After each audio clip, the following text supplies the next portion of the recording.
তো এই গাইজ কি খবৰ মই আজি বনাব লৈছোঁ ৰাছিয়ান চালাড একদমেই ইজি ৰাছিয়ান চালাড বনাবলৈ তো হাফ ফ্ৰেছ ক্ৰীম তাৰপিছত mayonnaise black paper white paper তাৰপিছত ভেজিটেবল আছে ইয়াতে আলু আছে আৰু মটৰ আছে তাৰপিছত মাকৈ আছে চুইট কৰ্ণ আছে আৰু বিনছ গাজৰ চব আছে ধুনীয়াকৈ ভেজিটেবলখিনি ধুনীয়াকৈ বইল কৰি ল'ব মই যেনেকৈ বইল কৰিছোঁ ভেজিটেবলখিনি প্ৰথমে দিওঁ তাৰপিছত আছে ফ্ৰুট ফ্ৰেছ ফ্ৰুট আৰু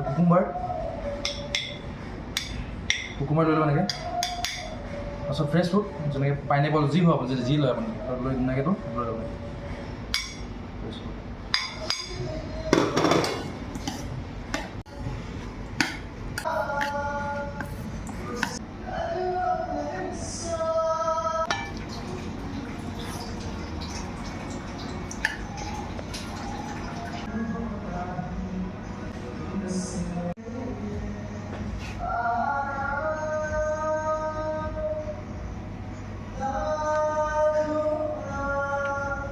Yes. Yeah. Very good. Okay. So pick up boy. Wow. तो राशियन सलाद पिकअप बोलोगे वैसे तो भाई वाओ उसको कैसा लग रहा है बहुत बढ़िया चलो थैंक यू